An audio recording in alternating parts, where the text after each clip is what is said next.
Bonjour à tous, donc aujourd'hui on se retrouve pour une nouvelle vidéo qui sera, comme vous le voyez, un cours d'anglais.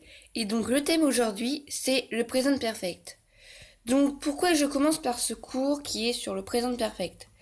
Je sais que beaucoup n'arrivent pas vraiment à assimiler le present perfect. Donc c'est pour ça que aujourd'hui en fait je vais faire un cours là-dessus. Voilà. Également je m'excuse pour ne pas avoir fait beaucoup de vidéos la semaine dernière. Pour vous dire, j'en ai fait qu'une qui était la présentation de mes cours.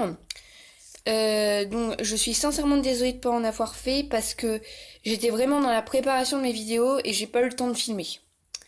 Donc voilà, je suis désolée et je me rattrape avec ce cours d'anglais qui, je pense, pour ceux qui n'ont pas vraiment compris le présent perfect, ça va être plus clair pour eux. Alors, par contre, post-scriptum, je n'ai pas fait d'exercice parce que j'avais vraiment pas le temps. Donc, mais vous pouvez trouver des exercices dans les livres, dans les cahiers de vacances, pardon. Vous pouvez aussi également trouver sur internet, sur, vous pouvez également reprendre vos exercices de cours. Voilà, en les refaisant et sans voir les corriger bien sûr, parce que sinon c'est complètement débile. Mais voilà. Donc, passons au cours. Donc voilà, j'ai fait sur internet, j'ai fait une fiche sur internet, comme ça c'est plus facile pour moi de vous lire en même temps que vous regardez. Voilà. Donc le présent perfect. Donc on l'utilise pour faire un lien entre le passé et le présent, c'est-à-dire que l'on fait dans le présent. C'est le bilan d'actions passées. Donc voilà, donc ce que j'ai mis en rouge et également en gras, c'est ce qui est le plus important. Voilà. Donc, contrairement au prétérit simple, on ne l'associe pas à une référence au passé. Donc, yesterday, ago, 1998, last Tuesday. Donc, j'espère que pour l'instant vous avez compris. Voilà. Donc, formation. Le présent perfect se construit avec l'auxiliaire have conjugué au présent, suivi du participe passé. Donc, verbe irrégulier, base verbale plus ed. Donc, je reviens pas sur les verbes irréguliers, verbe irrégulier et verbe régulier, parce que je pense que normalement ça doit être acquis. Depuis le collège, ça doit être acquis, ça. Donc voilà. Donc, présent perfect et adverbe. Donc, le présent perfect euh, se, se forme également avec des adverbes. Donc, on a already, ever, never, just, etc. qui se placent toujours devant le participe passé et non derrière. J'accentue bien là-dessus. Donc, exemple. Donc là, je vous ai traduit les exemples en français pour ceux qui ne comprennent pas trop, qui n'arrivent pas à traduire. Donc, I have already eaten snail. J'ai déjà mangé des escargots. Have they ever eaten fish? Ont-ils déjà mangé des poissons? Donc, on utilise just pour décrire un événement qui vient juste de se passer. Comme par exemple, he has just seen a shark. Il vient juste de voir un requin. Donc, là, j'ai employé already pour dire que j'avais déjà mangé quelque chose. Et là, ever, pour savoir s'ils l'ont déjà mangé, que, par exemple ici, des poissons. Voilà. Donc après, les adverbes before, lorsqu'il y a le sens de déjà. Parce que before, c'est déjà, before, on le traduit normalement par avant. Et là, c'est lorsqu'il y a le sens de déjà.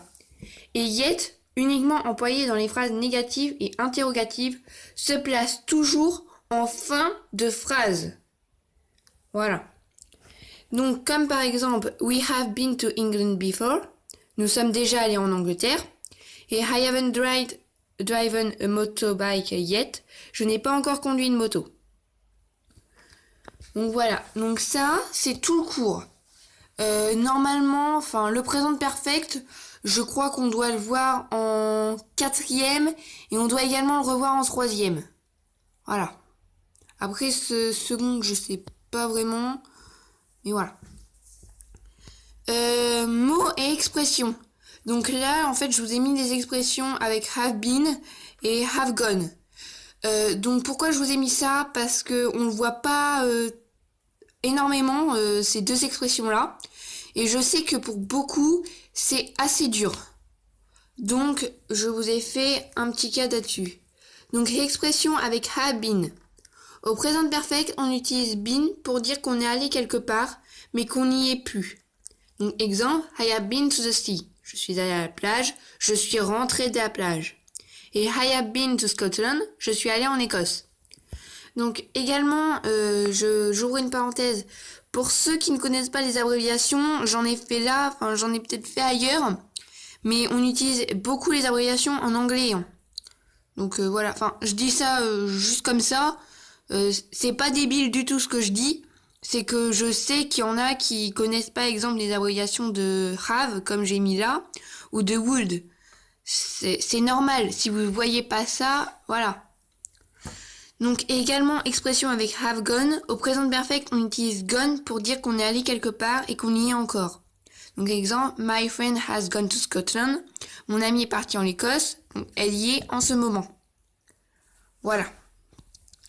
Donc, si vous avez des problèmes de compréhension sur ce cours, n'hésitez pas à me le mettre dans les commentaires. Je répondrai à toutes vos questions puisque je suis là pour ça.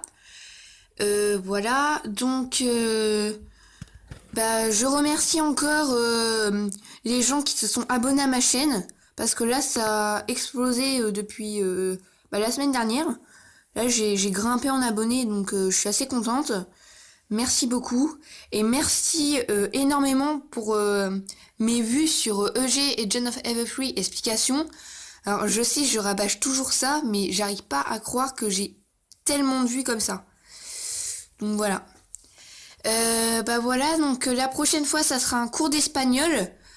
Je ne sais pas encore sur quoi, mais le prochain cours d'anglais sera sur de la prononciation.